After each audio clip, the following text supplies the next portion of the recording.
మొత్తానికి పొగరమూత గుర్రం మంచి ఫోర్స్ లో ఉంది. 2000 ఎకరాల ఎస్టేట్ ఉంది, ₹1,00,00,000 క్యాష్ ఉంది. పొగరుండకి ఏం చేస్తుంది?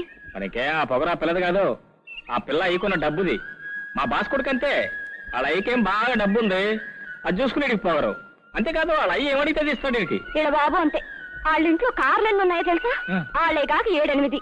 కాకంటే ఈవిడ గారు గుర్రం మీద వెళ్తుంటే అవి జోరుగా వచ్చి ఈవిడ గారిని దాటి వెళ్ళిపోయాట. అంతే, వాళ్ళ బాబుతో చెప్పి ఆ కార్లన్నీ కొనిపించి గుమ్మంలో కుక్కలా కట్టిపడేయించింది. ఆ కార్లు పొగరుగా తోలిన డ్రైవర్లందరికీ ఉద్యోగాలు ఉడిపించింది.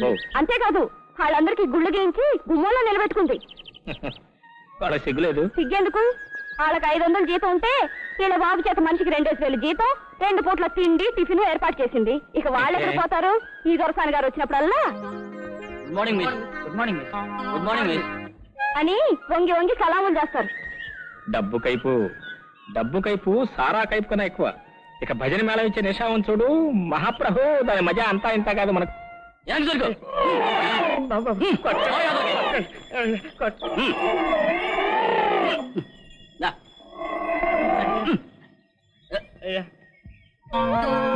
అమ్మాయి గారు ఏనుగుని తీసుకొచ్చి బంగ్లాలో కట్టేసామండి. చెక్క మీద ఉందండి, చెప్పిన మాట వింటలేదండి. వింటుంది. పొగరు ఏనుగుది కాదు, మావట వాడిది. దాన్ని లొంగ తీసేదాకా వాడికి ఉప్పు తిని కూడి పెట్టించు, ఏనుగు ఎండు గడ్డి పెట్టించు. కడుపులో మండితే కాళ్ళబేరానికి చచ్చినట్టు వస్తారు. అలాగేనండి. పార్ట్నర్, మీకు కోపం వచ్చినా సరే మీ పార్ట్నర్ గానే కాదు, మీకు కాబోయే అల్లుడుగా కూడా చెప్తున్నాను. This is absurd, too much. బొత్తిగా హద్దు పద్దు లేకుండా ఉంది. జానకిని ఇన్సల్ట్ చేశారని వ్యాన్ కొన్నారు, డ్రైవర్ని గుడి చేసి గుమ్మలో కట్టేశారు. బట్ ఏనుగులు కొంటే ఏంటండి, ఏం చేసుకుంటాం? గిరి, జానకిని నేను దేనికి కాదనలేను అనను. ఒక్కగానొక్క పిల్ల అయితే ముద్దుకైనా హద్దు ఉండాలండి. మీరు చెప్పలేకపోతే నేను చెప్తాను. ఏమిటి నువ్వు చెప్పేది? ఈ అనవసర ఖర్చులు పిచ్చి పనులు తగ్గించుకోవాలని. నువ్వెవడివి నాకు ఆర్డర్స్ ఇవ్వడానికి? నీ కాబోయే భర్తను. నీకు ఇలాంటి ఐడియాలుంటే నా భర్తవి కాలేవు.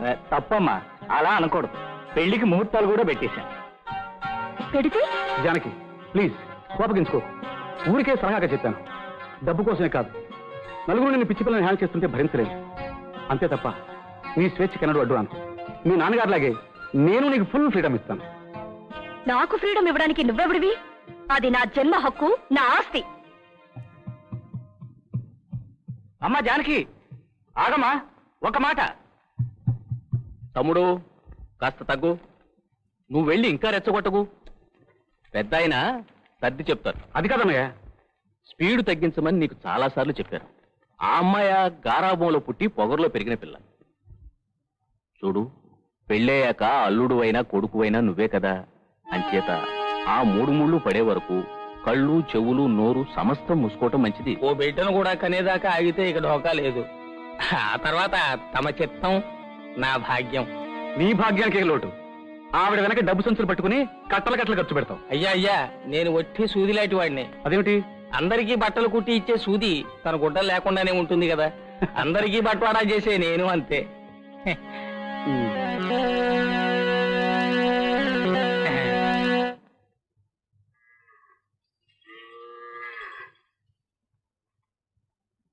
స్వామీజీతో స్వర్గం. స్నానం చేసి బట్టలు వేసుకుంటున్న శ్యామలకి స్వామీజీ నేర్పిన కామసూత్రాలు గుర్తుకు రాగానే ఒళ్ళు పులకెత్తిపోయింది. పిటపిటలాడుతున్న వంపుల్ని రేఖతో బిగించి శ్యామల కిటికీలోంచి లోపలకు చూసింది. స్వామీజీ అప్పుడే పెరట్లోంచి లోపలికి వస్తున్నాడు. గాలి వీచే శ్యామల పైట జెండాలా పైకి ఎగిరింది. స్వామీజీ అప్పుడే తలుపు తెరుచుకుని మెల్లగా లోపలికి ప్రవేశించాడు. శ్యామల స్వామీజీకి ఎదురు వెళ్ళింది. స్వామీజీ ఆమెను కౌగిట్లో బంధించాడు. పెదవులపై పెదవులు ఉంచి మెల్లగా సుధారసమును కురవసాగాడు. సైలెన్స్. స్వామీజీని శ్యామల ముద్దులతో ముంచెత్తసాగింది. ముద్దుకి తపన పెరిగిపోయి స్వామీజీ పుసలు కొట్టసాగాడు. ఆ తర్వాత ఇద్దరూ మంచం మీద కొరిగిపోయారు. 2 నాగుల్లా పెనవేసుకుపోయి స్వర్గ సుఖాలు అనుభవించసాగారు. ఆవేశంలో, ఆనందంతో, ఆయాసంతో బుసలు కొట్టసాగారు. నోరు మూసుకోమంటే నీ కదా.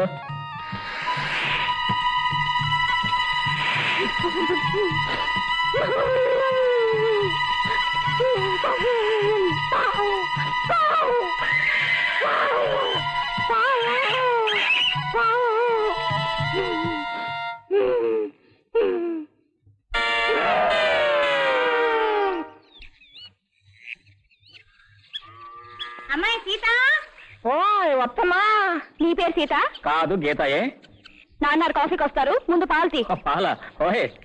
అవును, మీ విలేజెస్ లో పాలు తీసే పత్తి ఏమిటో? మామూలే. మీ పట్నాలు ఎలా తీస్తారేంటి? పట్టణం అంటే మాకు కరెంట్ ఉండదు కదా, స్విచ్ నొక్కుతాం, కొడాయిలోంచి నీళ్ళు వస్తే చూడు, లోట లోట లోట లోట లోట. ఇక్కడ అవన్నీ లేవుగా, చేత్తోతి. ఓయే. నమస్తే, గుడ్ మార్నింగ్ రావుజీ. నేను రావుజీ గారి అబ్బాయిని. ఒక చిన్న అప్లికేషన్, మనకు పాలు కావాలి. సారీ ఏమనుకోవద్దు, ముఖపరిచయం లేకుండానే డైరెక్ట్ గా పాలు అడిగేశాను. అవును, ఇది అన్యాయం కాదు. మీకు గడ్డి పెట్టి మేము పాలు తాగుతున్నాం, మీకు పాలు పట్టి మేము గడ్డి తినొచ్చుగా. ఎలా ఉంది మన జోకు?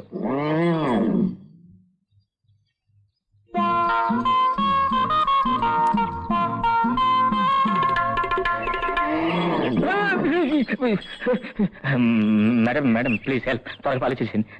చూడండి, తాడి చెట్టు మనం పెతకకుండానే కుండలో పాలిచ్చేస్తుంది, అలాగే కొబ్బరి చెట్టు మనం అడగకుండానే బొండంలో పోసి మరిస్తుంది. మీరు కూడా దీనిలో పోసేయండి ప్లీజ్. మర్యాదకుందామా? మర్యాద తీసుకున్నా. గోమాత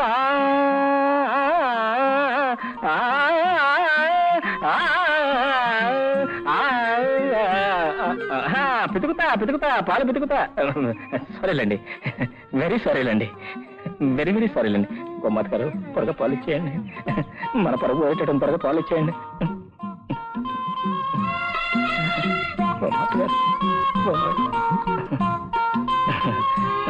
సిగ్గేస్తుందండి, మీరు అటు తిరగండి.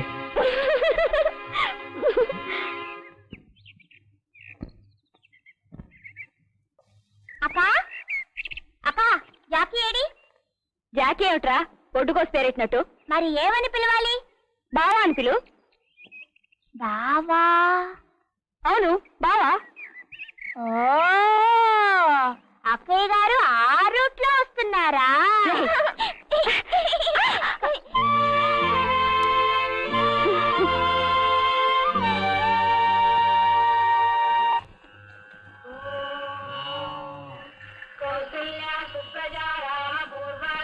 పిలిచారట? ఏం తీసుకురామంటారు? ఏమీ తీసుకురావద్దు, తగలేకుండా దాచుకో, అది నీ జీతం. ఎందుకు? పని చేసినందుకు నీకు జీతం డబ్బులురా. వాళ్ళు ఎవరండి మీరు? నాకు 30 కోట్ల పెట్టి వేపుతున్నారు, ఉండటానికి ఇల్లు ఇచ్చారు, నా గుర్రాన్ని కూడా పోషిస్తున్నారు, ఇంకా డబ్బు ఏంటండి? సన్నాసి, ఆ మాత్రం తెలం సన్నాసిని కాదురా నేను. నీ తిండి డబ్బులు తెగ్గోసాకే మిగతాది ఇస్తున్నాను, తీసుకో, దాచుకో.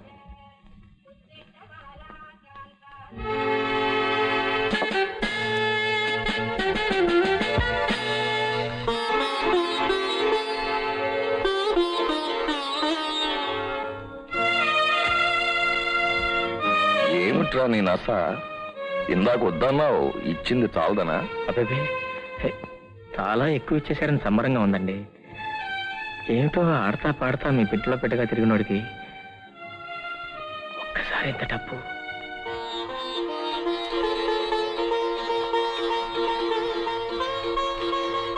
కానీ ఇది నా తొలి సంపాదన, అర్థంగా నాది, నా కష్టార్జితం. 25 ఏళ్ల మన బంగ్లా భోజనం కన్నా చెమటోడ్చి గడించి నీ కూడా ఎంతో రుచిగా ఉంది. నాన్నగారు, మీ మాట్లాడుతూ ఇప్పుడిప్పుడే బోధపడుతోంది.